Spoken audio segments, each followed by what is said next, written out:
Howdy folks, and welcome back to yet another review. Today, we'll be picking up the Power Sword and summoning the might of Castle Grayskull. That's right, I'm talking about the 2026 film, Masters of the Universe. Without further ado, let's get into it, shall we?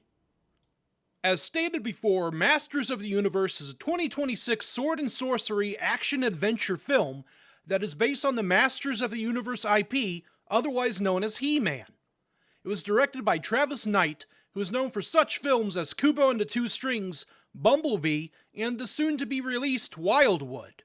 The screenplay for this film was done by Chris Butler, Aaron Nee, Adam Nee, and David Callahan.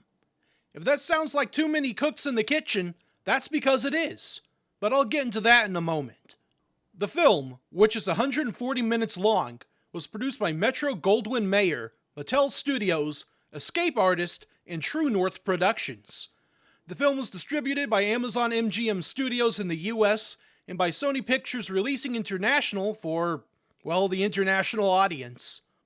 As of recording, it's still too early to tell what the opening weekend was like, but what we do know is that the film was made with a budget that is around $170 to $200 million, which is a lot of cheddar, but I mean, Amazon made it, so that's like a drop in the bucket to them.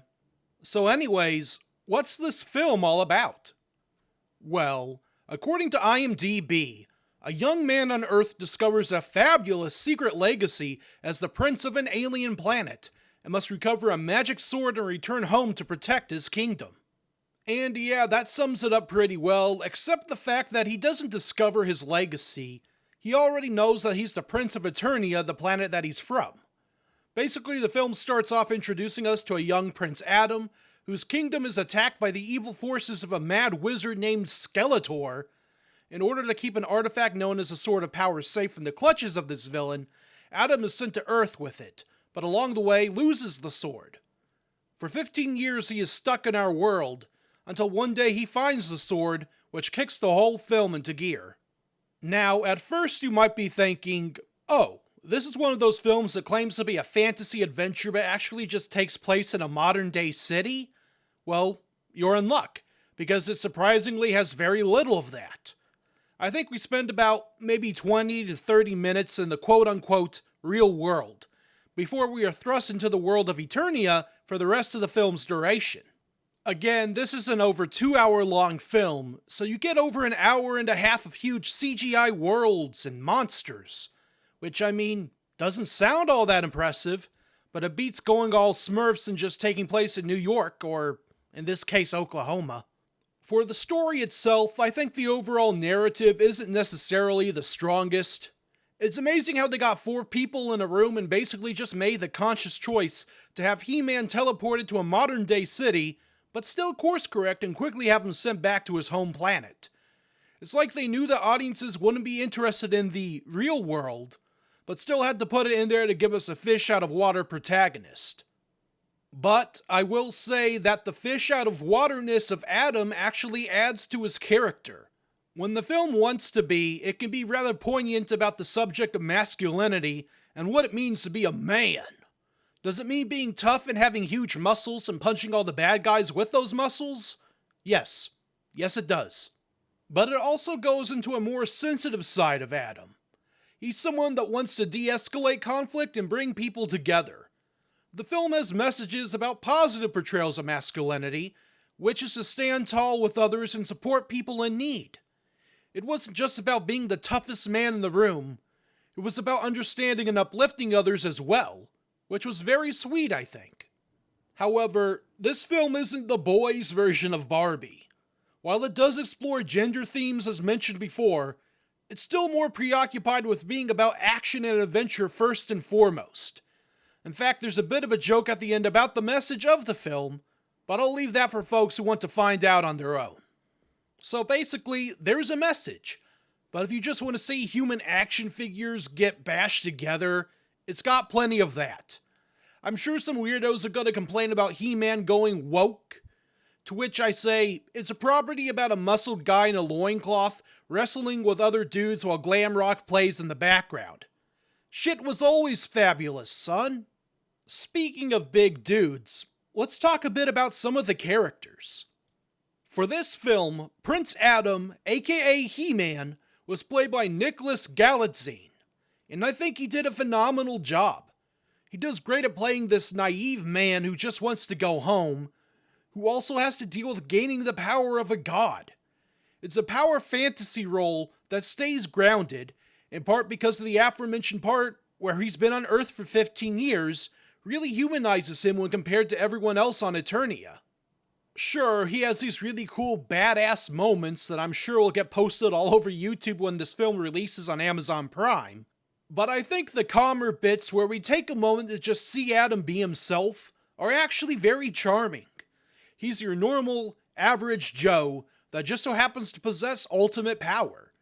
And with it, he wants to just do good and try to talk things out whenever he can.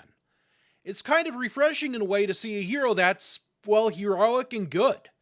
Which sounds really basic, but lately I feel like these sorts of films have been going for a grizzled badass hero that seems reluctant at first. Here, Adam seems to be all in, and I just really appreciate that. Then there's Idris Elba, who plays Duncan, aka Man-at-Arms. And if it wasn't obvious already, he's just great in the role. He does that thing where he plays a washed up version of a beloved character, but as the film goes on, he gets his groove back. It's a basic trope that's simply elevated because of the man who plays him. I might be a bit biased because I love Idris and everything that he does, but Man-at-Arms is just a fun character with some depth to him thanks to the aforementioned performance. Next there's Camila Mendes as Teela. She's the daughter of Duncan and has a bit of a strained relationship with him. On the other hand, she's the childhood best friend of Adam. For this film, I thought Teela was alright, but when compared to the rest of the cast, she just doesn't really stick out as much. She doesn't have any cool weapons or powers or anything. She does do the usual good female character fights bad female character fight at the end of the film, which really isn't much of a spoiler because it's just sort of expected at this point, you know? Finally, for notable characters, there's the elephant-sized skeleton in the room.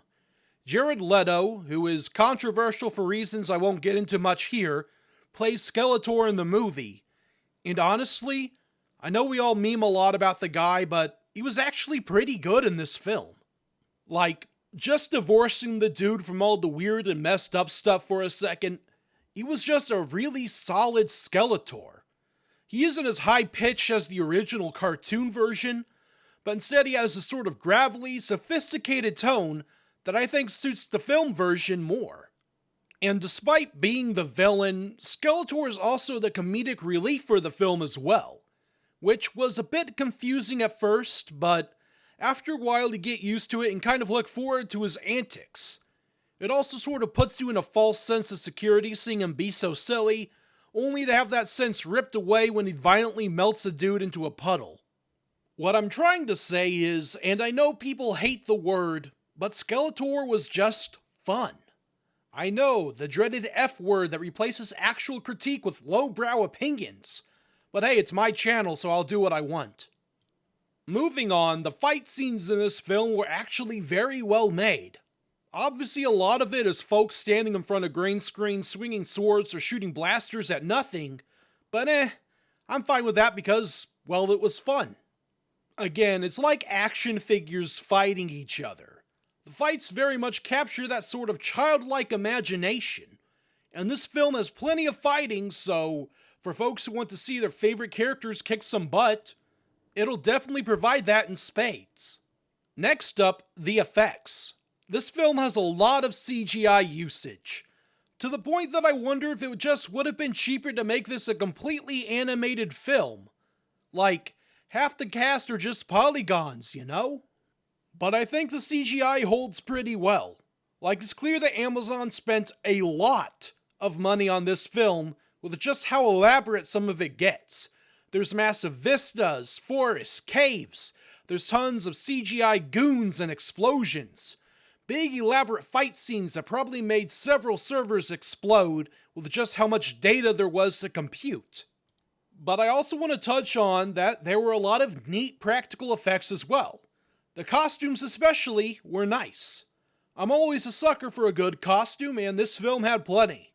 And you can't forget the classic person gets launched and crashes into a pillar that sends debris everywhere trick.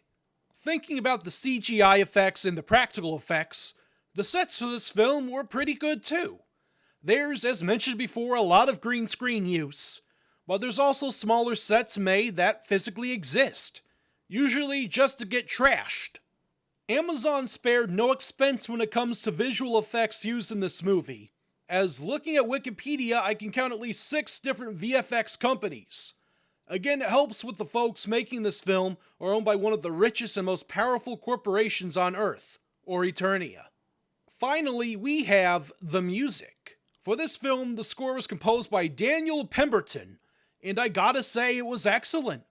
It really captured that 80s vibe of synths and guitars. Something that also helped greatly contribute towards the vibes of the music was that Queen guitarist Brian May helped work on the soundtrack as well, which you can really feel in the sick-ass riffs that play throughout the film. So overall, would I recommend Masters of the Universe 2026? Honestly, at first when I heard they were making a new He-Man film, I was sort of confused. I thought, they tried this before and it didn't work. I thought that He-Man as a franchise was firmly rooted in the 80s and could never really be as big as it once was. I figured only dudes in their 40s or 50s would really get much out of this property. And yet, as a man in his 30s, which is totally still young and hip, mind you, I had a great time watching this film. Of course, I was also the only person in the theater watching it at the time. Now, this was a small theater in a small town, so I don't think that's indicative of how this will perform overall. But I'll still say that it was incredible that Amazon invested so much into a property that is so comparatively niche when compared to what's out there these days. Right now at the theaters, we've got Obsession, The Backrooms, The Mandalorian and Grogu, The Amazing Digital Circus finale, Scary Movie, and soon Toy Story 5 and Supergirl. Masters of the Universe has quite the uphill battle to fight if it wants to garner any attention in a sea of recent and upcoming summer releases. But from my experience of watching this film, I can say at least that I had a good time. I enjoyed myself way more than I was expecting. I never grew up with He-Man and the Masters of the Universe. I was a Transformers kid. That was my franchise that refused to die.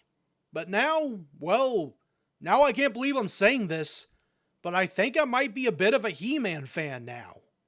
The film's plot was nothing too extraordinary, but it has a nice emotional core to it that's provided by its cast of colorful and highly marketable characters. The action, which is one of the main draws to seeing a film like this, is well done and clearly has a lot of time and money put into it. The CGI was provided by over 6 VFX companies including ILM. The soundtrack itself is something that I'm considering buying because I enjoyed it that much. This is a film that probably stands no chance given the amount of opposition it faces. And to be honest, they did hire Jared Leto, so that probably scared some folks away after films like Morbius and Tron Ares tanked. And yet I believe that we do have something special here.